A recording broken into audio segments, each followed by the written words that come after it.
Good evening, good evening. Hashtag Euro 2024.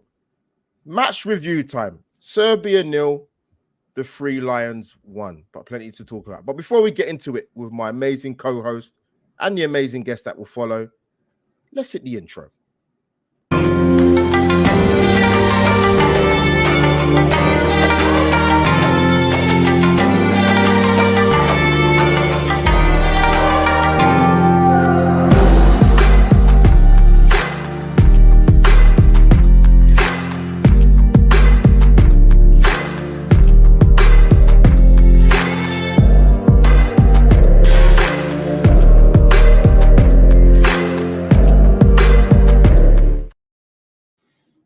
And there you have it, people. A very dramatic intro. What holiday? What day is it? Tuesday, isn't it? Today is it? It's definitely Tuesday. I think so. I don't even know why I'm asking you. Of all the people on the planet or universe, I should not be asking you for clarification. But Holly, just to let you know, it is Tuesday. Thank you. Tuesday. So big up to the people that are tuning in live on YouTube. This has also been put out on the Facebook and it's going live on the Twitter or maybe stroke X feed, whatever you want to call it. But smash the like button for obviously Holly's Hotspurs and AlbertJTV. Holly, how are you after 2 nights before? Yeah, no, I'm good. Like I say, it was a little bit stressful towards the end, but that's always England. But we got 3 points, so that's all that matters. But how have you been, Albert? I'm all right. Looking very patriotic. That you and your other half. That was brilliant. I'm not too bad, Holly. As you know, it was a certain young man's birthday on Saturday. 21 again, plus 22 years, but it happens. You know, a little bit older. But it happens, yeah. No, one's a big up to the people who obviously gave me a lot of birthday wishes. But Holly, I want to sort of touch on something before we start it because I'm obviously going to talk about it. Obviously, it's my birthday on the weekend, but unfortunately, we lost an amazing member of the football community, a close friend, Super Kevin Campbell, man.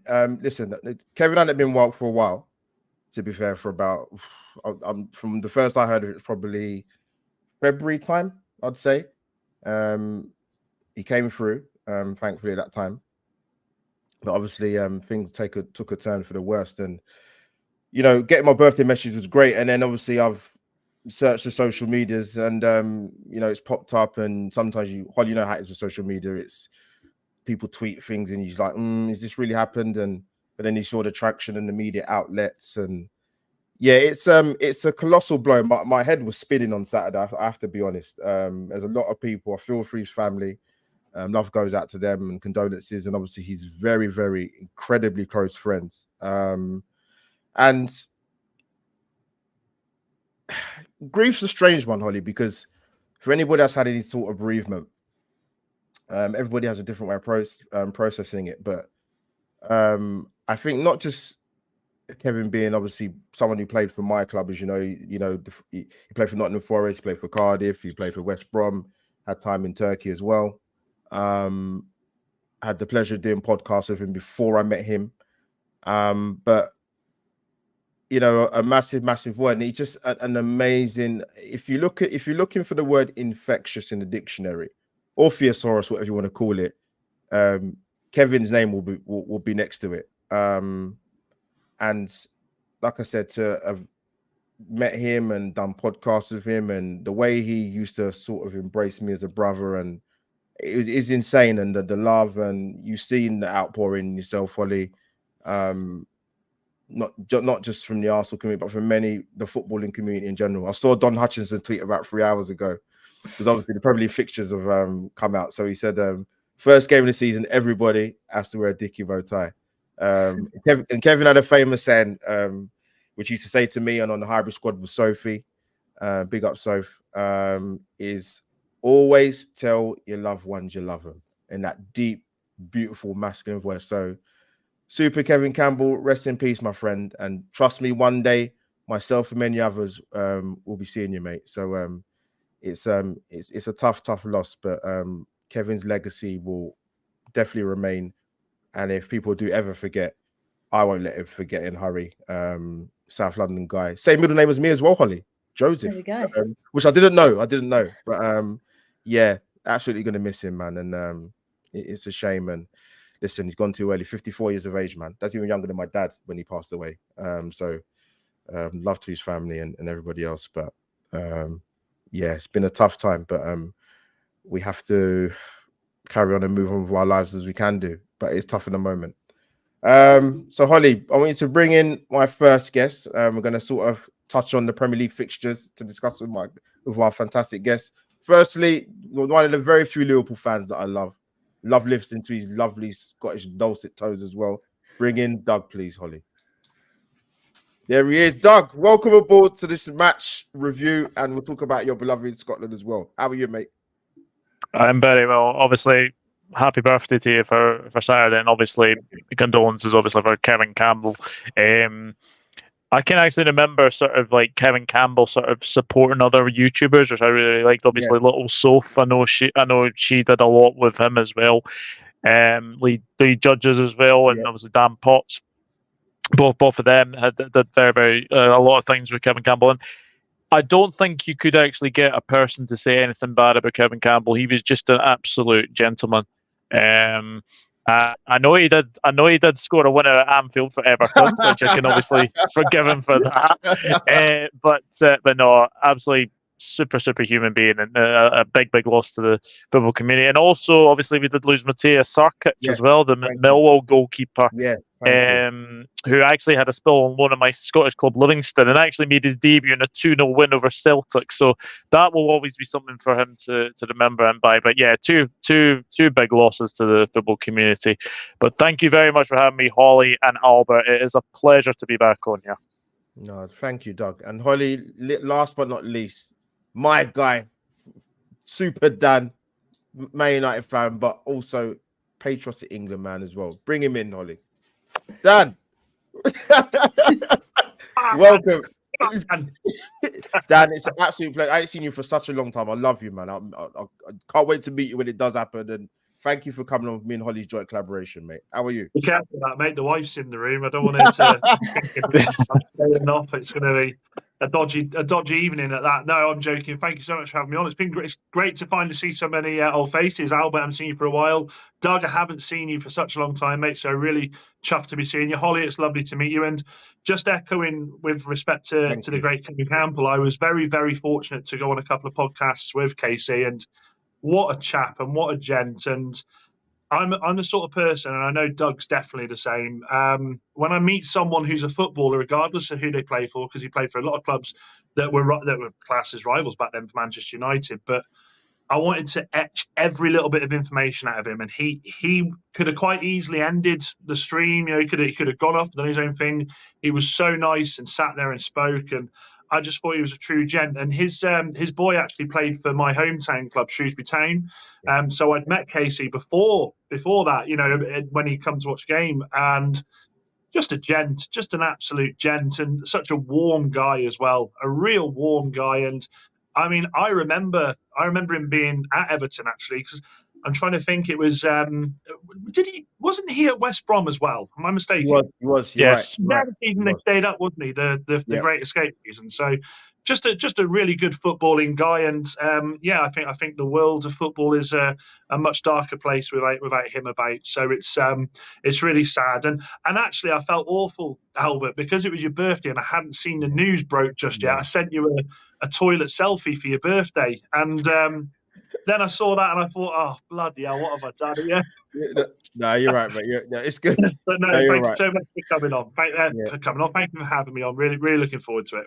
No, like I said, it was a very, very bittersweet day, man. It literally changed within probably less than half an hour, But yeah, man, listen, I was gonna go out for my birthday anyway, but I think I'm probably glad to get just to kind of try and take my mind off it. But you know what? I thought about it for the last few days. I know it's still very, very raw, but because he's such an infectious guy, man, like that deep masculine voice, man. Just tell your loved ones you love them. It's so true because as Doug raised the young Millwall goalkeeper, 26 years of age, man. He was on loan at Town as well, at Shrewsbury Town. He played for Shrewsbury. Yes, that's nothing age, man. It's just it brings it home, man. So listen, you don't know what's around the corner, man. So people, please tell your loved ones you love them, and cherish every day as it comes. But Holly, let's move on. Because there will be some more tributes for Kevin. I'm doing one on Hybrid Squad on Thursday, so look out for the socials and I'll post that. Sophie's already posted it actually. But Holly, because the show's been moved to Tuesday because of you, we also knew that everybody knew, Doug, myself, Dan, yourself, Premier League fixture day. Now I have to say this, a little story. I'm in a couple of group chats. You just get someone that's a killjoy. So people know people are, because they actually got the Arsenal fixture list to a T. I'm like, why are you telling us already? Just give it another hour. They're gonna come out. For goodness sake, man. So I didn't actually look. I actually didn't look at it. If I'm gonna be, but I thought, come on, man. Like, I know you want the football back, but just give it a rest. Hold on. But people, we've seen the fixtures. Hold on, I'm gonna smash it on screen as we speak right now. Hopefully, people can see it. So, Doug's boys, you have got Ipswich away, the Tractor Boys, as they call them. Dan, where's your boys? You got Fulham at home. Where's Holly's boys at? It's the Harry Winks reunion, man. Now, I did see you post that. You're very happy that you're having a reunion with Harry Winks. Holly, just calm down. I'm gonna speak to Jay and just calm down a minute, all right? And the mighty Arsenal at home to Wolves. So, guy, they're gonna come to Doug quickly. What did you make of that, mate? Any straw polls? Any preferences you're gonna get? Well, funnily enough, Ipswich Town's last ever game in the prior to obviously them actually coming out was actually a 5-0 defeat to Liverpool at Anfield. Yeah, they'll be hoping to do a little bit better. Look, it's a very, very good first game. Obviously newly promoted side. It's going to be very, very tricky, and Portman Road was an absolute fortress for Ipswich last season. So look, it's a very, very tough tie. Obviously, I know that Dan will be pretty pleased with opening the Premier League season against Fulham, which I think is I think you would probably say is quite a good fixture, but maybe prior to last season you'd probably say otherwise. But for me, I think I was happy with Wolves last season, and that was a heart attack in itself. Jesus Christ. But what I will say, I know that Holly says it's a Harry Winks derby. It's the return of the Mad. The return of James Maddison going back to Leicester. There's definitely a few connections between Leicester and Tottenham now as well. But for me, arguably, the game of the weekend for me is definitely Chelsea-Manchester City. Chelsea must be the most unfortunate team to go around, because they had Liverpool last season at the same time as well, and now they get Manchester City. So it's a huge test for Enzo Maresca. But look, you've got to play each one twice, and we'll see what happens. Yeah, well said, Doug. And Holly, let me come to you actually as my co-host. Now, I want you to be rational about this, okay? Because I know you're excited. I know you obviously still love Harry Winks, all right? So, but how are you feeling about that fixture? Harry Winks aside. Well, yeah, obviously I'm excited to see Harry Winks again. But no, it's annoying it's on Monday. It's obviously away. And as we know, and like Doug has said, in terms of like Maddison as well playing against his old club, it is going to be a feisty one, to say the least. I don't think it's going to be on par with like a derby kind of sense, but it's going to have that kind of atmosphere as like, you've taken our player, we've got your Jamie player, Vardy. let's see what goes on, sort of thing. So it'll be an interesting one, but I am excited to see Harry Winks again. So yeah, we'll see how that one plays out. That was a very good answer. I was trying to get you away from Harry Winks, but it's fine. I know how much. It came back. And let me come to my man, Dan. Dan, what are you saying, man? Obviously, your manager's staying, but we'll talk about that another time, more so, really. But how you feeling, man? Fulham at home, mate? 3 points next. Come on. It can't go any bloody worse than last year, so it's the hope that kills you. Look, it's a home game, isn't it? And I think everybody wants their first game of the season to be a home game. So I'm just really chuffed that we've got that. I mean, it's a massive season for Manchester United. There is so much that they're looking at doing. Players turnaround, coaching turnaround. The new owners are finally being able to do what they wanted to do from the start. So I'm excited, really excited. I'm chuffed that Ten Hag's staying. I think it was the wrong decision. And actually, I think it's been so disrespectful the way that they've gone out there and openly admitted they've been looking at other managers. I think this season, with hopefully a lot more difference with the injuries, the right signings coming in, we can we can see ourselves back in the right part of the table. And that's not me saying top. I don't think, I don't think any Man United fan should be expecting us to be challenging for a title, but to be the right end of the table, to be challenging for the Champions League football, because that's ultimately where Manchester United need to be. Well said, well said. And let me give you my little 2 pennies thoughts. Obviously, this is going live on both channels, so don't turn off whether you're Tottenham or Arsenal. But yeah, listen, obviously it got kind of spoilt before anyway, because people decided to put stuff in group chats, but it happens, it happens. Wolves at home, I'll take it. I've seen our September fixtures. They're quite interesting to say the least, man. And our last game of the season is away from home, so I can imagine the Arsenal fans are buzzing to get a last game of the season away day, especially the hardcore Arsenal fans that I know. So they probably already got their tickets through any connections, but no, they're not they're good, but not that good. But listen, I think once I'll kind of get more into it when a lot more transfer activity's been done and there's a lot been rumors flying around. I'll leave the ITK to get on with that, man. And when they Albert, can I ask Doug a question? Go on, mate. Doug, how are you feeling about coming to Old Trafford so soon at the start of the season? And that's not, trying to banter. What I mean is, with Arne Slot coming in, would you rather it quick, that game out of the way, or would you have rather him be there a while to implement what he wants to do? I actually have to say that I am very, very happy about getting this picture out of the way, because our record at Old Trafford is absolutely shocking. I think it's one win there in about 14 years or something. It's awful, absolutely awful. So yeah, I'm very happy to get that out of the way. Because last season we all know what happened at Old Trafford, and yeah, we get the bald derby as well in Ten Hag versus Slot. So I'm looking forward to it. Oh, well done. Fair play. Holly, I'm going to bring my amazing co-host into far away. I don't know what she's going to ask. So I'm looking forward to it myself. I have got me a multicoloured page of all my different questions, so I don't forget which one I'm on. I like it blue, Holly. Blue.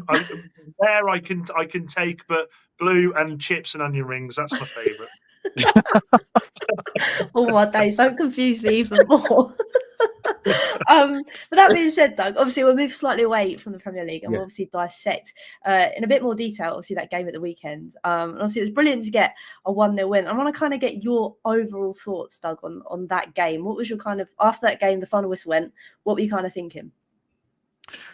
Like, a win's a win. I think that's the safest thing to say. A win is a win. I think you started really, really well on the front foot, but from the off, really. I think he got the team spot on. I think there was a lot of people that were sort of questioning whether sort of Trent Alexander-Arnold had obviously come into, the midfield. I think he got his team very, very well spot on. And I think as well, you've got to say that great start, Bellingham. I mean, Bellingham's done that all season for Real Madrid. He just gets into the right time at the right moment. And I honestly think he's going to be sort of the breakout player this season. We obviously saw it from like the World Cup as well. But I just think as well, Bellingham has been that player who just has that, he's got a winning attitude at the age of 20, which is absolutely crazy to see. And then I think the second half, I think as well that I don't think Serbia really tested England. Obviously, they had that opportunity with obviously Vlahovic, which Pickford saved very, very well from. I think Mitrovic had one in the first half as well. But apart from that, I didn't really think England were really sort of tested. Obviously, it would have been nice to obviously get that second goal. But as I say, a win's a win. And now obviously look ahead to Denmark on Thursday. I think it's Thursday. Correct. 5 p.m, mate. 5 p.m. Yeah, good to get your thoughts on. I want to sort of come to Dan quickly. Just touching on Jude Bellingham, actually. I've seen a few podcasts. I don't know if you've seen it in terms of them talking about there's a fine line between confidence and arrogance. Now, the reason why that's come up, I didn't make too much of it at the time, and I wasn't exactly fist pumping when he sort of won the tackle and done a little barge into the Serbian player. Firstly, he's exceptional, by the way. He's had a fantastic first season for someone that's not even a striker. For him to pull up the numbers he's pulled up has been amazing. I think he was 25-1 for top goal scorer. I should have put a tenner on that. Well, I did put a tenner, but it was on him. It was on Kai Havertz. But yeah, what did you make? What did you make of Jude Bellingham's performance, and also as well, Dan? I'm sure you saw it. I want to get Doug's opinion as well, particularly on this. The debate or discussion between Michael Richards and Cesc Fabregas about Phil Foden, which I'd like to be a two-part question, but I'll come on to that. But it was firstly Jude Bellingham. What did you make of his performance? And he really did stand out, didn't he? Like everyone's saying, this is Jude's world and we're all just living in it. He is absolutely this guy, man. This guy, 20 years old. 20 years old. I couldn't neck a pint when I was 20, let alone run around the field for 90 minutes. Just this whole thing, this narrative about arrogance and that, it's a load of rubbish. I've been waiting for an England player to have this belief in themselves, but also be as humble as he is for so long. We as a nation are very quick in the media to build these players up and then chop them down. This guy doesn't give the media any chance to do so. He comes across so well in his interviews. As a player, I echo what was said on the TV the other night. He was playing it all. He was a 6, then he was an 8, then he was a 10. That little bit with Vlahovic, I thought was stunning. I think, look, they were absolutely kicking lumps out of him. Why not turn around and just give a nudge and say, yeah, I'm here, I ain't going anywhere.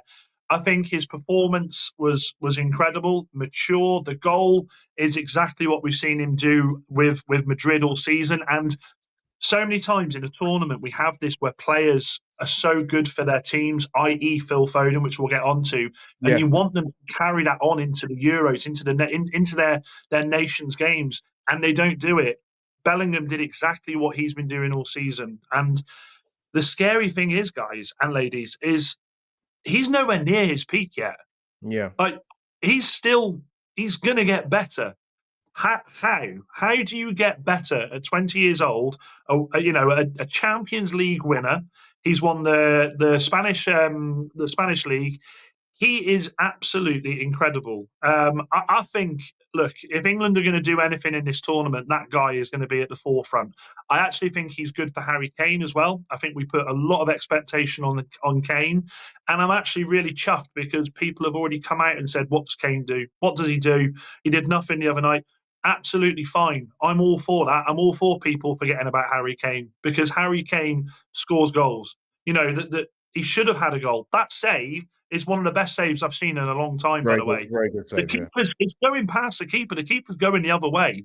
So, you know, I'm happy for people. I'm happy for teams to write Harry Kane off because we've had it this way for so long as England, where we've only had that one main player. Everyone knows who we play through. Everyone knows the person that they need to be watching. With Jude Bellingham coming in like he is now, if Phil Foden can get to where he's been playing in a blue shirt all season, with Harry Kane, the options for England are limitless. And my wife's here, so I won't lie. You know, I was getting very, very agitated watching the game, and I do think it's classic Gareth Southgate. We don't seem to have that killer instinct that a lot of the great managers possess. We saw it in the final of the Euros when we should have beat Italy. We went 1-0 up, then we went defensive. In the second half, we just went defensive again.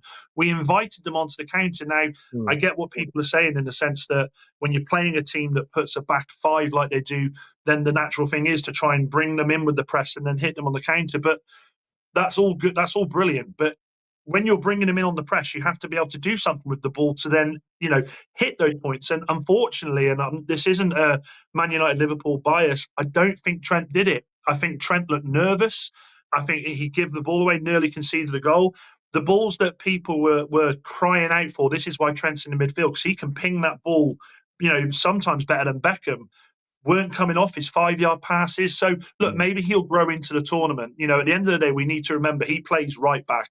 So for him to be brought into a tournament and told, you're my central midfielder, it's tough on the guy. It is tough. But look, the main thing is we got the win. We got a clean sheet.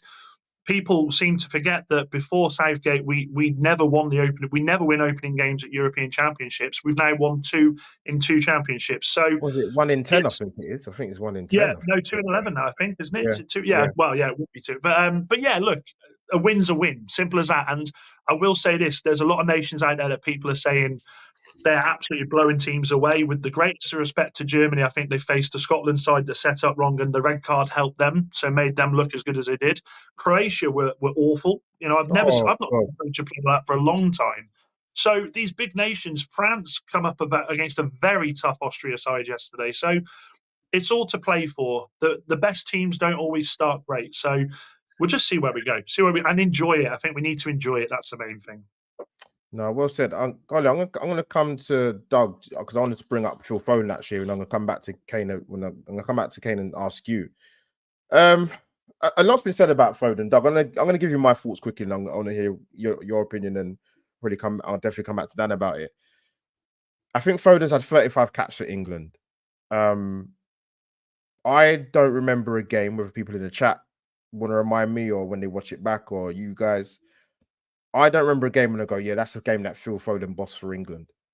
Iceland, mate, Nations League. That's the only time he's ever done it. Yeah, and then it ties in with obviously the debate that Fabregas and Michael Richards were having. I tend to go on the side of what Fabregas was saying, not because he played for my club, but I just think the way he kind of dissected it and said, look at Jude Bellingham, what he's doing, and the ownership and the leadership he's showing. It's not like Foden was told, you're playing on the left, you have to hug the touchline and you can't move. He came into central areas. I remember one part in the game in the second half, especially, Doug, where England broke away. He had a simple 5-yard pass to Conor Gallagher. He would give it away. And I thought, what's going on here? So, Doug, what is it? Is it a case of, for you, what is it? Is it the positioning? Is he not taking enough ownership? Is he, because like I said before, he's had 35 caps for England. I can't remember a game where I've turned around and said Phil Foden's been brilliant. What's your thoughts? I think Phil Foden has had a magnificent season for Manchester City. I think he is just getting better and better and better. Unfortunately, I think the problem is that Bellingham is obviously being the one that's obviously behind the striker. I can obviously see that, and I know that this season is particular. I think he's played centrally for Manchester City. I think if you don't play him centrally, he's definitely not a left winger. I think we could quite clearly see that it's definitely not a left winger. And yes, I know he can sort of cut from the right as well, but if he's not playing centrally, then I think he has to come out of the team. Because for me, you were crying out for an Anthony Gordon the other night. How many opportunities did you have to get basically past the Serbian right back, who I didn't think was particularly great as well. And there was so many opportunities for Foden to get the ball out to, obviously, as you mentioned, Conor Gallagher and players like that. But for me, I think if you don't play Foden centrally, I think you have to basically make the decision to basically bring him off the bench and let sort of an Anthony Gordon come on, because basically Jared Bowen comes on first five minutes, basically puts a cross in for Harry Kane to hit the crossbar. That is what he's up against. And look, Phil Foden, fantastic talent, absolutely fantastic player, and what he's won at the age that he has is absolutely incredible. But unfortunately, I agree with what people are saying. I have not seen him play one good England game apart from that Iceland game in the Nations League, and I think it's unfortunate. But I think it has to be said that if Phil Foden doesn't play centrally, I think you've got a decision to make and basically play him off the bench. No, well said, Doug. It comes to my co-host. I want to ask my co-host something. I know you're obviously Harry Kane. I think with some of the England players, it is a little bit of a fitness issue. I think even John Stones tiny, because he hasn't played a lot of football in 2024, full stop. Saka missed the last game in the Premier League season and hasn't played a lot of football, hence the reason why I wasn't surprised when he came off. Kane, obviously, there was an injury concern, but I think sometimes, it's just my own personal opinion, as a manager, you got to make some big decisions. Now, me personally, people might not agree with this, I would have took Kane off of about 20 minutes ago and I put Ollie Watkins on. And I 100% agree with Doug. Anthony Gordon, for me, was the obvious substitution to bring on. I couldn't believe he couldn't come on. He's direct and he has pace and he's in form. But with the Kane thing, I understand why he kept him on, but What was your thoughts? Because to me personally, I would have pulled him off for 20 minutes to go and brought in Holly Watkins. Yeah, I can see the argument for both sides. Obviously, there was so much frustration in the last kind of tournament where he kept dropping back, and it was driving everyone insane. He's a striker. Stay up top. You're gonna get the ball. You know where the goal is. Well, 10 times out of 10, most of the time. Just stay up there. And I think for me in that Serbia game, yes, there was times where you could argue he was ghosting in the game, but I didn't care because he was where he needed to be. He wasn't dropping back. And I think the Bowen chance kind of elevated the fact that if you get the ball across to him, well, he's going to get it in the back. I know it was unfortunate the keeper made a great save and it hit the crossbar, but if that happens again in a game, he's going to score, surely. So I kind of see that the reason of maybe bringing Ollie Watkins on, just okay, if there was that injury concern, you don't want to injure him anymore because, you know, he's amazing when he plays in these tournaments. But I do agree, maybe just gelling Watkins in towards the later stages of the game, maybe then gives you another, not a headache, but gives you another option. That's what frustrates me because there's no excuses with this squad. I'm sorry, Dan and Doug, you can come in, whatever. He has the options that you've got Eze on there. You've got Wharton, you've got Mainu, you've taken them there.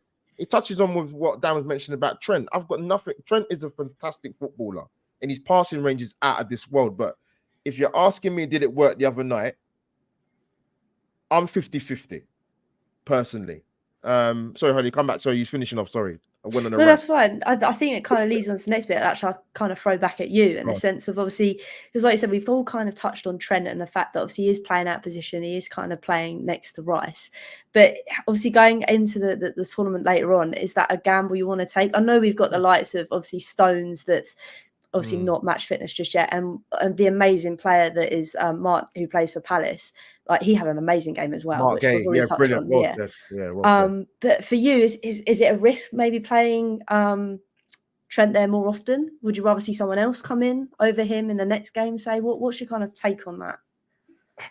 I think Keane Neville and Wright mentioned it. Yes, I think it might have been yesterday after the game. What game was it? Oh God, Austria France.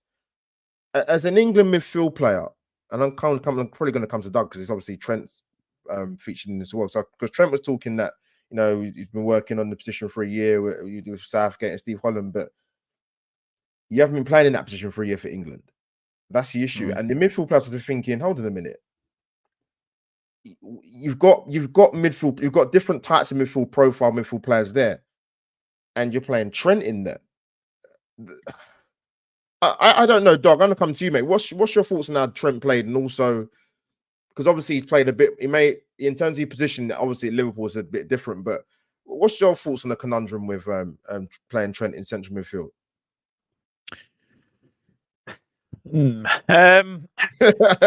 I don't think he's a central midfielder.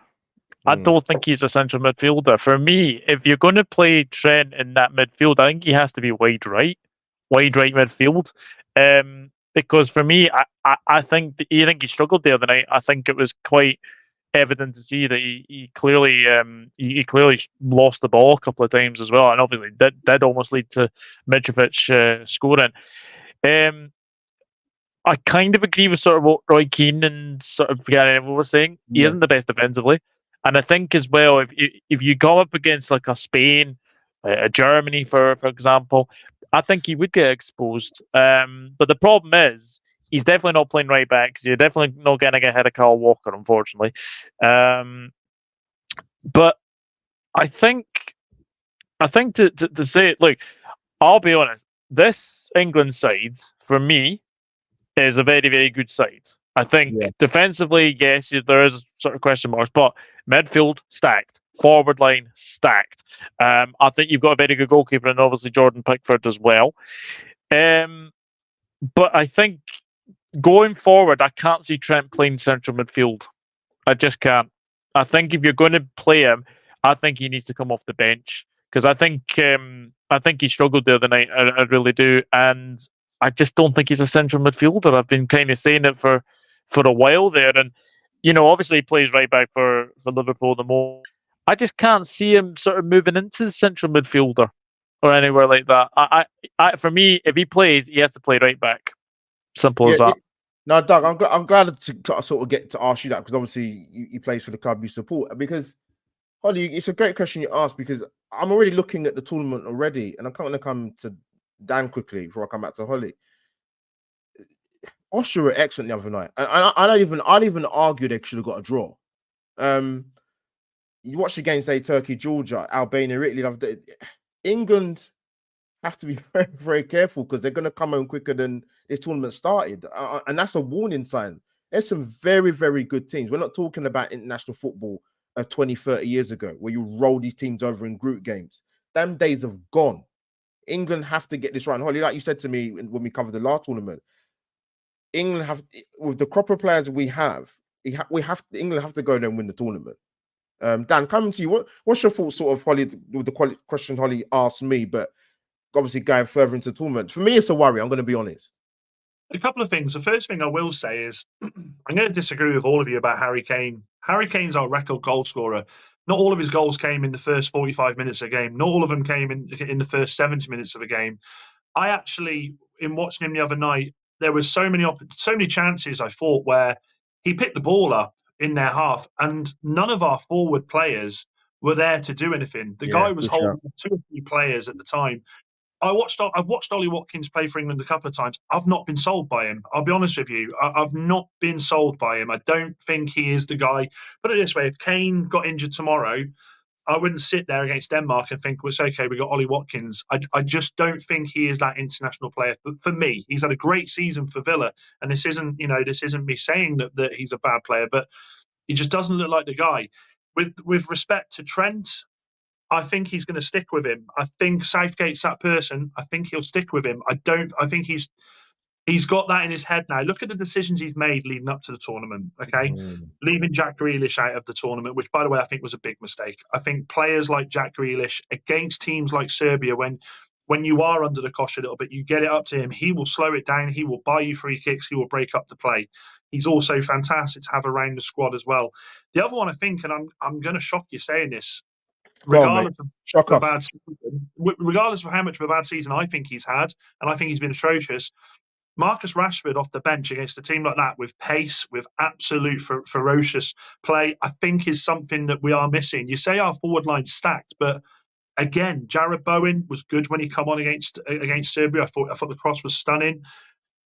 I don't think again, it's not a player I trust. If Saka got injured tomorrow and we had to go and play Denmark, I wouldn't feel comfortable. I feel like he's got it wrong with the forwards. I really do. Again, going back to Trent, I think Trent's an absolutely unbelievable footballer. I still say he can't defend, which is bizarre. And I've always said that he should have followed the same career path that Bale did. I thought put him wide right, especially with looking at Salah now. Salah's potentially going. Yeah. I would love to see Trent on that wide right. I think he would be absolutely incredible. That guy can hit the ball a mile. He can shoot. I think he's quick. He's rapid, but on a game against Denmark, you need players in the team that can do these intricate little passes and get the ball rolling. I don't see Trent being that guy. So for me, against Denmark, I would be bringing in someone like a Gallagher, or dare I say, Mainu. I think Mainu's incredible at what he does. He's very good at sitting from the back and building up. He gets forward as well. He can pass the ball so well, and there's no fear there.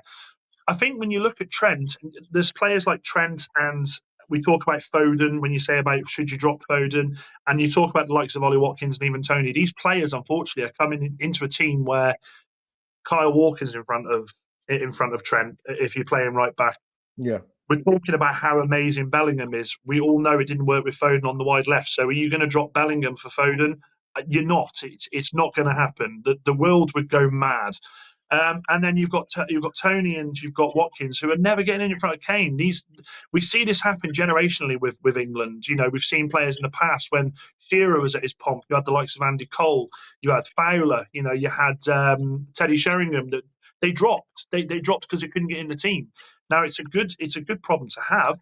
But I just kind of feel like the bench doesn't excite me. There's not players on there. I think when we're desperate for a goal, that I look at that bench, I think we can make that sub. The only one I'd say is if you dropped Foden, well, yeah, Foden can come on and do a madness. But at the moment, I kind of worry about going deeper into the tournament, how our squad's going to be able to cope with that. I looked at the other nations bringing the players that they brought on, and I thought, wow, that's a squad.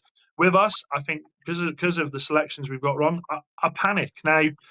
Am I saying that we'll get through the group? We will get through the group. There's no denying that. I think we beat Denmark on Thursday. I absolutely think that, and I think Gareth Southgate needs to do something that he's not done for a long time, which is keep your strongest team and go and beat Slovenia as well. Instead of having this thing of resting a bunch of players and losing momentum, just go for it. Just go for it and get this group done. Go out there and make England be that team that in the next round teams go, we don't want to play England. Do you know what I mean? We've got to go for it. We're talking about a golden generation with England that we've been begging for so long. And we've had golden players in these generations. Let's not get that twisted. We've had the Rooneys come through. They've lit up the sky. We've had players like this. Now we have a team, an 11 that you look at. Luke Shaw will be back fit as well, so I think that'll help on the left. We have a team where you look at and you say, this excites me, that 11 on the pitch. So he's got to be bold and he's got to go for it. He's got to go for it. No, well said. You know what? The Grealish one, I know Holly's going to come at. The Grealish one, I would, for me, he's very different to what we have in the squad. I'd apply that to Eze. I love Eze. To me, he's one you've got to let flourish and just let this guy go and play because he's excellent. The Rashford one, I wasn't shocked, to be honest. I said this when me and Holly done the preview show.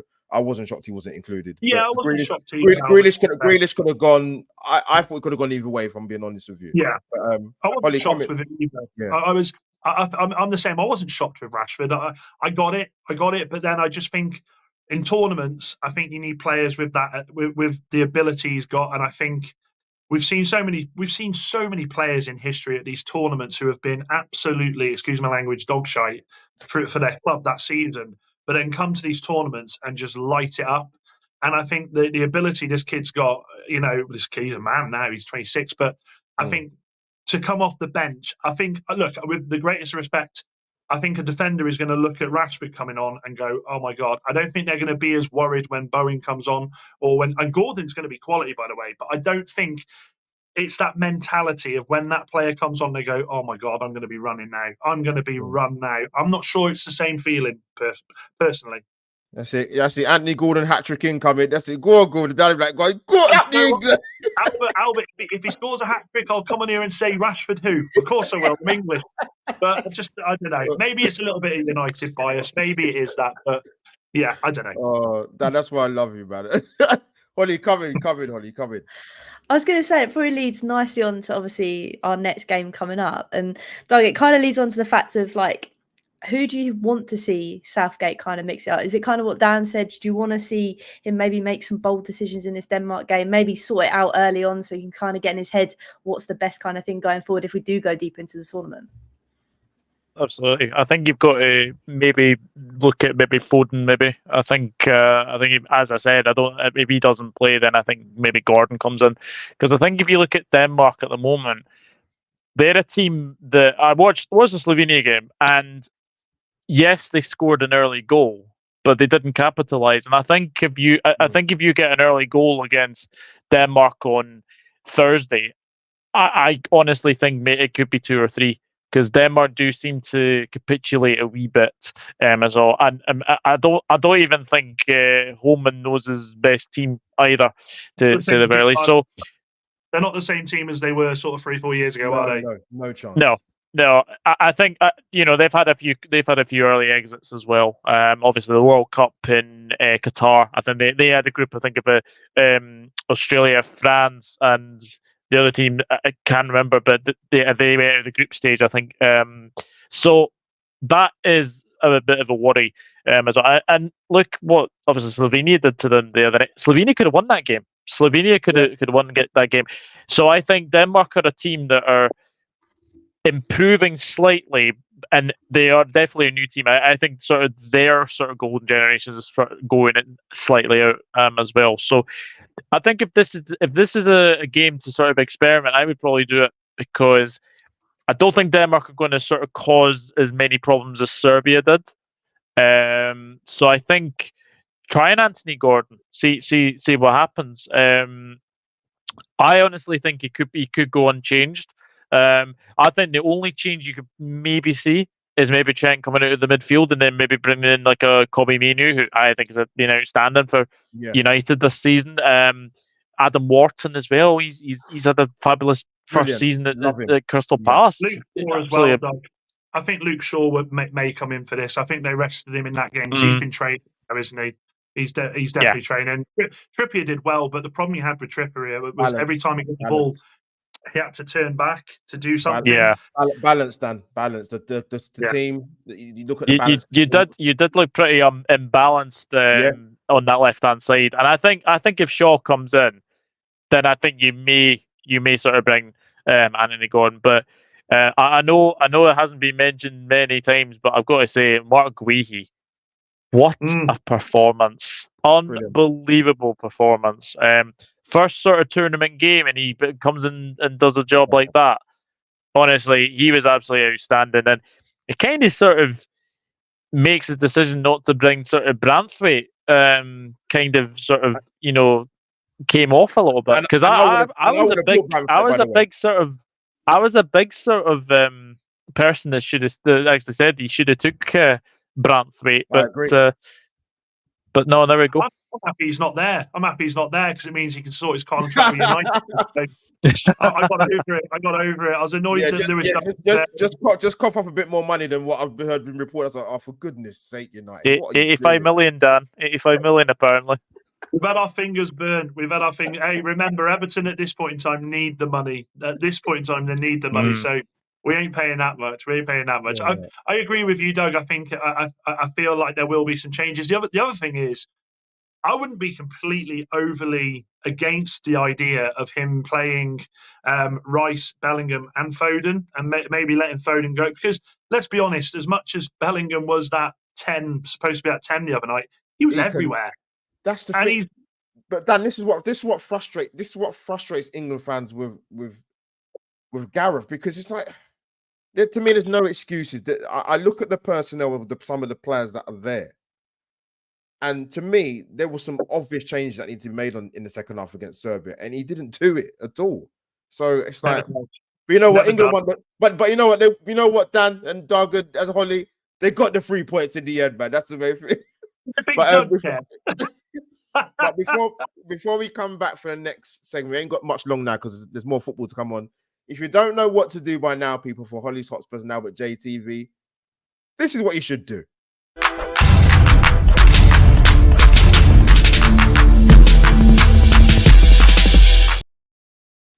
Boom! Like, share, and subscribe. And as well, people, Holly's Hotspurs title is channel is in the title in blue, which I tried to change the colors, but again, like I said, YouTube won't let me do it because that blue's a bit too close to Tottenham and it makes me itch and scratch, all that kind of thing. You should have changed it up and put it as red. But also as well, Doug has his own channel that is also in the bio, people. So please click on it and subscribe to my main man. But Doug, I'm going to quickly ask you about Scotland, man. I want to ask you about the Scots, man. I'm going to be honest with you. I thought, I don't know if I was concerned for it. I knew it'd be tough. Graham Souness was very adamant in the studio before the game. Said, "Look, we are playing the host nation in their country in the first game. It's going to be." But even though I've got to be honest, I was like, "Wow, this is going." I actually thought it'd be a lot tighter. I thought Germany would win, but Doug, talk to me. Obviously, down to 10 men as well. And what did you make of the team selection? And actually, also as well, what Steve Clarke said after the game. Yeah. Unpack it, mate. Let's just say I was very critical of the starting 11. I think he should have at least went for Shankland, because Shankland has scored 31, 32 goals for Hearts this season. You've got to play your best striker. I'm a big fan of Che Adams, but unfortunately just didn't do it for me the other night.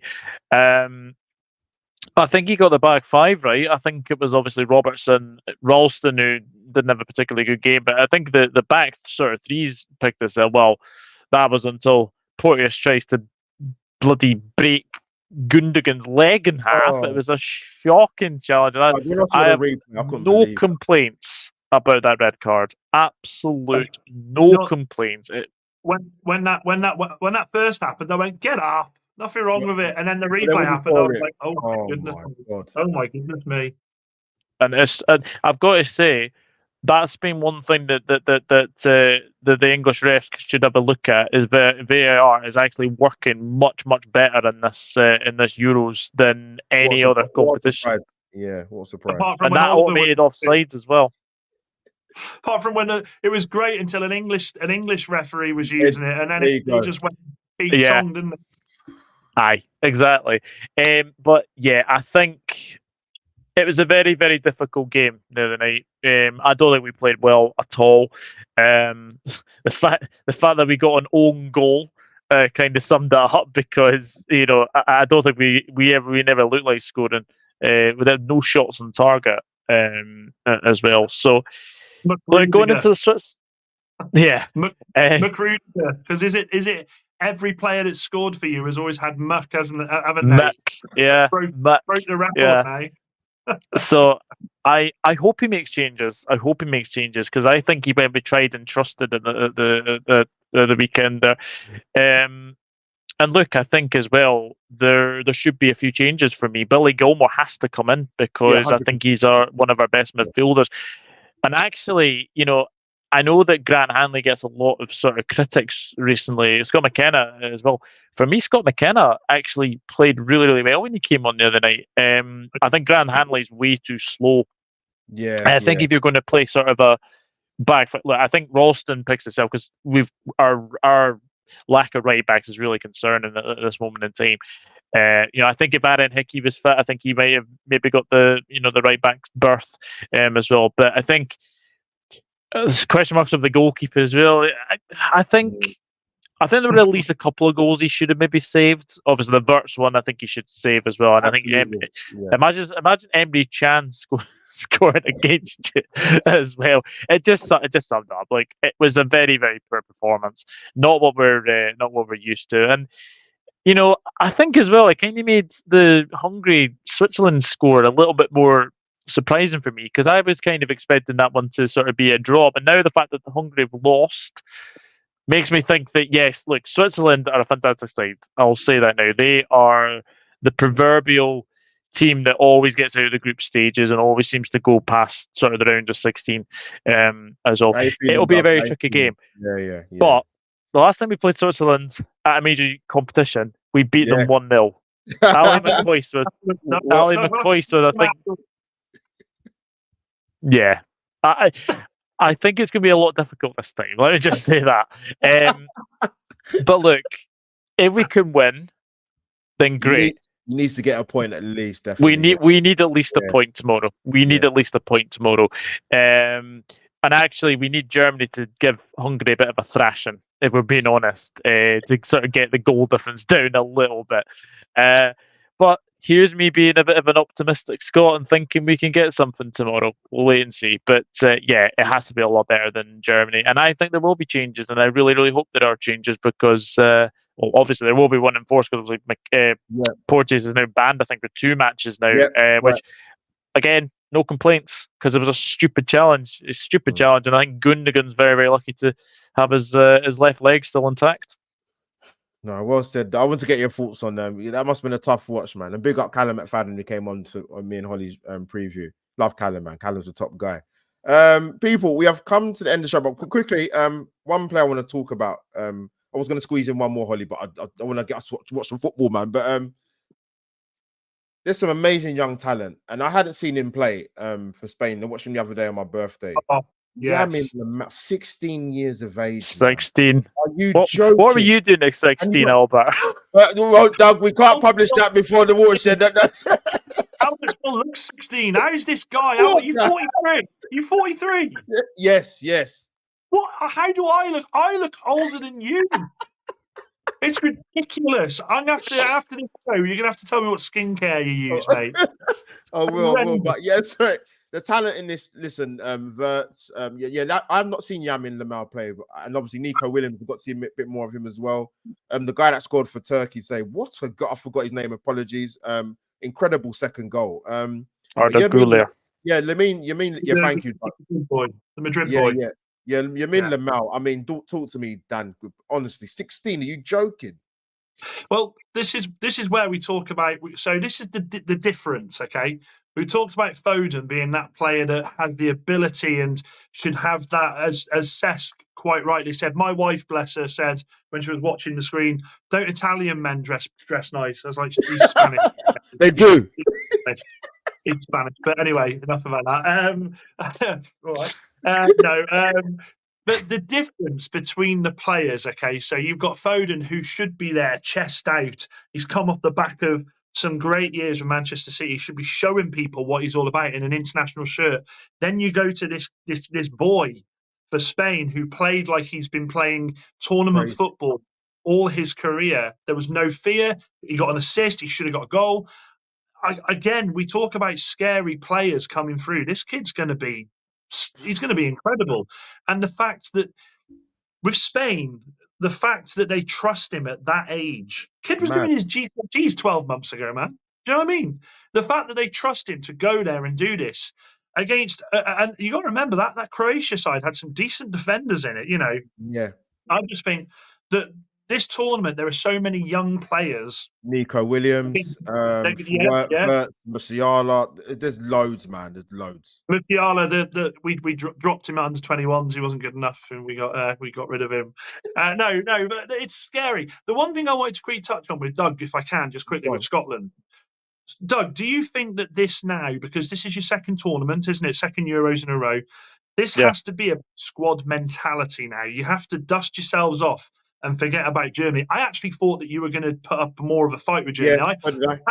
I had you down as drawing. I honestly did, because this determination that Clark's instilled in this team, this okay, we are a smaller nation, but we don't care. They've come and they've taken points off teams. You know, the Spain game.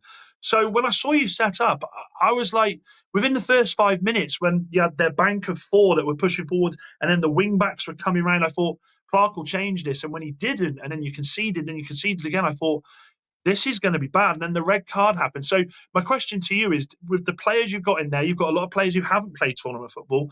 Do you think the mentality is there to say, right, forget about that now? Because I actually still think you could go on and have a good game against Switzerland. I definitely think you could get points against Hungary. Do you think the mentality is there from the boys in that squad and the management, I must say, to go on and get points? I hope so.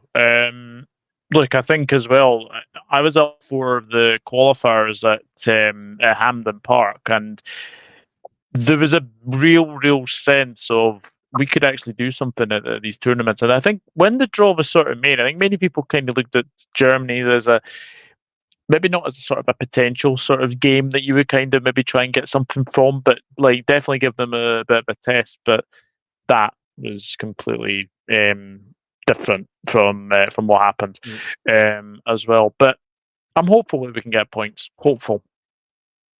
Well said. And we're definitely going to be the last one. Holly, you're going to close the floor, man. Woohoo! All right, we'll go for it. Right, I'm going to come to you first, Dan. And obviously, I want a score prediction for our game against Denmark. So I'm going to throw it to you first. So go for it. If you'd have asked me after the game on Sunday, it would have been a different answer. My poor wife driving back, I was in the biggest grump ever. But oh, right. If he makes the changes, if we see the likes of Luke Shaw coming, and see that fluidity, because don't forget, like Doug touched on, and I forgot to, the first 30 minutes we were incredible. Well said. And I was sat there thinking, this could be 3 or 4. We could absolutely dominate these. So we can start like that, and we can get a couple of goals and leave Harry Kane on Albert for the whole game. I think 3-1. I'm going to go 3-1. 3-1. Like it. Albert, I'm going to come to you next. What's your score prediction? Well, if Harry Kane wakes up, it'll be 4-0. No. No, you know what? Denmark, a wily team, man. Probably not. I don't know. I fancy England. I'd say England. I'm going to go England 2-0, actually. England 2-0. Nice little clean sheet. I like that. Saka brace. I'll take it. We'll wait and see. But Doug, as well, what's your score prediction? He's going down the same route as these two, or slightly different? It's that. Yeah. As a Scotsman, I really want to see Denmark will beat England. Flip this up. We've got a Scotsman saying we're going to do well. Clip him up. I think this could be the game that they could drop points. I think Slovenia, but I think this could be the one that they drop points. I'm going to go 1-1 because I've got a feeling that I think Hoyland might give England's backline a little bit of a test on Thursday. So yeah, I'm going to go 1-1 because I have a feeling that this might be the game that they drop points. Doug, Holly, I take back everything I said. Scotland are going out. Bottom of their group. Point. The mentality is horrendous. Doug, I want to get your scoreline for your boys tomorrow, and Holly, we're going to ask you your scoreline for England Thursday. Well. Go on, Doug. I think if he makes changes, and I think if he makes the right ones, I think we might see Lawrence Shankland, we might see Tommy Conway. I really hope Billy Gilmore starts. I'm going to bid tomorrow. I'm going to go 2-1 Scotland. Well, go on, Doug. Go on, mate. Stick your chest out, son. Go on. And Holly, my dear co-host and YouTube wife. Sorry, let me leave the Tottenham bit out. This is the Euros. This is the Euros. Big up to the people watching on the X feed. Big up to you, man. Honestly, triple figures, man. I'm happy. But Ollie, the floor is yours. What are you saying? I feel like it's going to be 2-1 purely because I think the second half just gave me. Come on, no, man. Watching that game on Sunday gave me Spurs vibes. Like it was like, why am I stressing for 45 minutes? I'm supposed to have the summer off, not watching Spurs. So if it's anything like that game, I'm going 2-1. I think that's what's going to happen. I think we'll get 3 points, but it's going to be a slog again, I think. I've been watching United this season, so my optimism must be a bit higher because I've been watching our shite. Ollie, well said. I want to thank our 2 amazing guest people. Dan, long time since a senior mate, but it's always a pleasure to talk football with you domestically and internationally. Tell the people where they can find you, man. Well, they can find me styling this new Jack Grealish hairstyle. It's I'm looking for hair sponsors. So if anyone wants a Brill cream, if you're looking for the next poster boy, get me because that's where I am. On TikTok, it's at United First. I've had a little bit of a break for the last couple of weeks, just after what was just a horrendous and mentally scarring season. But going to start getting back up soon. But yeah, come find me there. Thank you, Dan. People, you heard it first. Follow if you're watching YouTube on Facebook and Twitter, you can see it going along the bottom of the screen and in Dan's box. And audio listeners, pay attention because I'll rewind it back again and just hear that bit to follow Dan. And Doug, last but not least, thank you for coming. A long time again, mate, but it's great to get your thoughts. Tell people where they can find you, my friend. Yeah, it's been a pleasure. Thank you very much, subs, to yourself, Holly, and great to see my Shrewsbury brother Dan. It's good to see him as always. But no, you can find me at the Duggar Football channel. If you want to hear my Scottish dulcet tones, then you know where to find me. And obviously the Premier League is obviously coming back as well, so I'm looking forward to that. But yeah, the Duggar Football channel, you can find me there. If you want to hear my dulcet Scottish tones, of course. Alternatively, you can find him hiding behind his sofa tomorrow night. Doug, it's gonna be nervy. It's gonna be a nervy watch. I get it, man. It's your national. We don't get tournament football very often. So when it comes along, we feel it, man. We do feel it. So and of course, your host AlbertJTV. If you watch on AlbertJTV, smash the like button. Do it for both channels anyway. And my amazing co-host. See us out, Holly. Will do. Well, yeah, like to say thank you everyone for joining and tuning in and watching. If you're re-watching, re-listening, thank you very much. Thank you to all our guests and to my co-host Albert, which again, he doesn't get the credit he deserves because I sometimes rock up late. He does all the graphics. So all credit is due to him, not me. Oh, love Holly. But people, we will be back. Holly, when will we be back? We'll be back for the Wednesday night review. Mm-hmm. Is it Wednesday night? No, sorry. Thursday review. Yeah, sorry, the day of the game. Sorry, at 9 p.m. people. And we will have Wezzo and Nelson to see us through. People, we are over and out for the match review for Serbia, England. See you soon, people.